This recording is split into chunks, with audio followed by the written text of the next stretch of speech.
প্রধানমন্ত্রী হিসেবে খালেদা জিয়া যত উন্নয়নমূলক ও যুগান্তকারী কাজ করেছেন সেসব নিয়ে কখনোই আলোচনা হয় না। কারণ খালেদা জিয়া উন্নয়নের বাণী শুনিয়ে ক্ষমতা আঁকড়ে ধরতে চাননি। তার দল বিএনপিও নিজেদের আমলের সাফল্যগুলো নিয়ে খুব একটা কথা বলে না। রাষ্ট্র বিনির্মাণে খালেদা জিয়ার কিছু উল্লেখযোগ্য কাজ দেখে নেওয়া যাক। মুক্তিযুদ্ধকে নিজেদের গণ্ডিতে সীমাবদ্ধ করে রাখার জন্য আওয়ামী লীগের সমালোচনা আছে, খালেদা জিয়া ও বিএনপির ক্ষেত্রে সেটা নেই। অথচ মুক্তিযুদ্ধ ও মুক্তিযোদ্ধাদের সম্মানিত করার ক্ষেত্রে খালেদা জিয়ার অবদানটা অসামান্য। তিনি ক্ষমতায় এসে মুক্তিযুদ্ধের স্মৃতি রক্ষা ও স্মৃতি বিজড়িত স্থানসমূহ রক্ষার উদ্যোগ গ্রহণ করেন। রায়ের বাজারে শহীদ বুদ্ধিজীবী স্মৃতিসৌধ নির্মাণ করে মুক্তিযুদ্ধে পাকিস্তানিদের হাতে নির্মমভাবে প্রাণ হারানো বুদ্ধিজীবীদের প্রতি জাতির সম্মান প্রদর্শনের ব্যবস্থা করেন। এরপর 2001 সালে সরকার গঠন করে খালেদা জিয়া মুক্তিযোদ্ধাদের কল্যাণে সরাসরি সরকারকে সম্পৃক্ত করার জন্য মুক্তিযুদ্ধ বিষয়ক মন্ত্রণালয় প্রতিষ্ঠা করে। তার নির্দেশে মুক্তিযোদ্ধা তারামন বিবিকে খুঁজে বের করে মুক্তিযুদ্ধে তার অবদানের স্বীকৃতিস্বরূপ রাষ্ট্রীয় পদক বীর প্রতীক হস্তান্তর করা হয়। খালেদা জিয়া পাকিস্তানে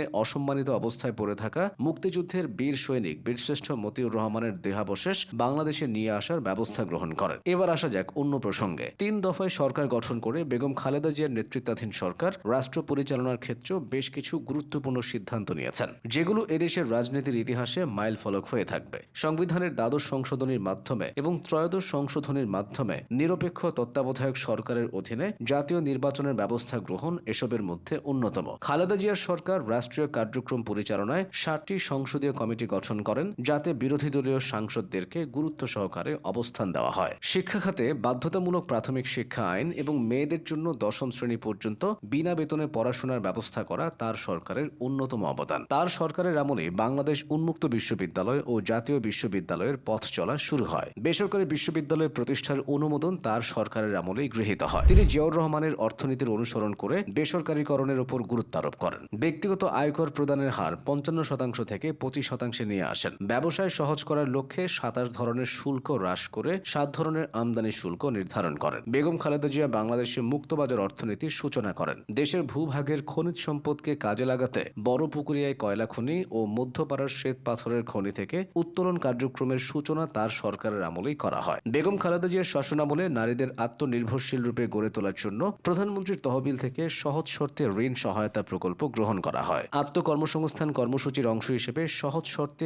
ঋণ সেবার সহায়তায় তিনি আনসার ভিডিপি ব্যাংক প্রতিষ্ঠা করেন। স্বাস্থ্য খাতের সমস্যা ও সংকট নিরসনে তার সরকার সমূহের কার্যক্রম সুবিদিত। প্রতিটি উপজেলা স্বাস্থ্য কমপ্লেক্সকে 31 থেকে 50 শয্যায় উন্নীতকরণ এবং জেলা কমপ্লেক্সকে 100 থেকে 250 এবং 50 থেকে 100 শয্যায় উন্নীত করা হয়। দেশের শতকরা 90% মানুষের জন্য তার সরকার সুপেয় পানির ব্যবস্থা করতে সক্ষম হয়। বাংলাদেশে টেলিকমিউনিকেশন খাতেও খালেদা জিয়ার অবদান অনস্বীকার্য, কারণ তার সময়ে সেলুলার ফোন ও আইএসডি ফোনের সূচনা হয়। অন্তত 3 লক্ষ টেলিফোন সংযোগ চালু করা হয়। বেগম খালেদা জিয়ার সরকার 330টি উপজেলাকে বিদ্যুতায়নের আওতায় নিয়ে আসে। উপকূলীয় এলাকাগুলোতে 1000-এরও বেশি সাইক্লোন সেন্টার নির্মাণ করেন। ধর্মীয় সম্প্রীতি প্রতিষ্ঠায় বেগম খালেদা জিয়ার সরকার প্রবল গুরুত্ব দেয়। তার সরকারের আমলে এদেশে অসংখ্য মসজিদ, মন্দির, ঈদগাহ এবং অন্যান্য উপাসনালয় নির্মাণে সরকারি তহবিল থেকে অনুদান প্রদান করা হয়। ঢাকার আশকোনায় হজ যাত্রীদের সুবিধার্থে একটি স্থায়ী হাজি ক্যাম্প প্রতিষ্ঠা করা হয়। এছাড়াও তাবলিগ জামাতের বৃহৎ সম্মেলন, বিশ্ব ইজতেমার জন্য টঙ্গীতে অতিরিক্ত